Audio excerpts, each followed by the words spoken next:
পট পরিবর্তনের পর শেখ মুজিবের ছবিযুক্ত নতুন নোট বাজারে না ছাড়ার সিদ্ধান্ত নেয় অন্তর্বর্তী সরকার। আটকে দেয়া হয় ৫৬ টাকার বিনিময় কার্যক্রম। এতে বাজারে দেখা দিয়েছে খুচরা টাকার সংকট, বেড়েছে ছেঁড়াফাটা নোটের পরিমাণ, ভোগান্তি পোহাতে হচ্ছে সব ধরনের লেনদেনে।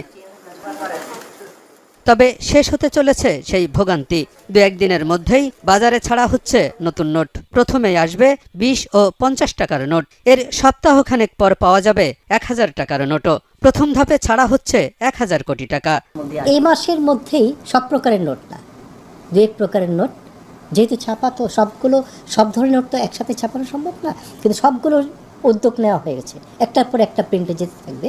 অতএব দুই থেকে তিন ধরনের নোট হয়তোবা এই মাসের মধ্যে ইনশাআল্লাহ মার্কেটে আসবে। দুটি সরকারি এবং ৭টি ব্যাংক নোট প্রচলিত আছে বাজারে। ৯ ধরনের নোটই নতুন করে ছাপানোর সিদ্ধান্ত নিয়েছে সরকার।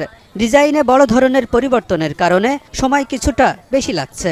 সরকার একই সময়ে সকল প্রকার নোট ২ টাকা থেকে ১,০০০ টাকা পর্যন্ত ৯ প্রকারের নোটই নতুন ডিজাইনে ছাড়ার উদ্যোগ নিয়েছে। বহুদিন পর একটা একেবারে ভিন্ন। এর আগেও যখন ডিজাইন চেঞ্জ হতো, মানে খুব বড় ধরনের চেঞ্জ হতো না, কিন্তু এবার হয়তো একটু বড় ধরনের চেঞ্জ হতেও পারে কোনো কোনো নোটের ক্ষেত্রে। নতুন ডিজাইনের নোটে গুরুত্ব পাচ্ছে ইতিহাস, ঐতিহ্য এবং জুলাই আন্দোলনের প্রতিকৃতি। বাংলাদেশের ঐতিহ্যের বিষয় থাকবে। মনে করেন এমন থাকতে পারে, আহসান মঞ্জিল থাকতে পারে, হয়তোবা ৭ গম্বুজ থাকতে পারে, হয়তোবা সুন্দরবন ছবি থাকতে পারে। সুন্দরবন যখন বলবেন তখন বাঘ হরিণের কথাও আসবে স্বাভাবিকভাবেই। এইসব কিছু থাকবেই।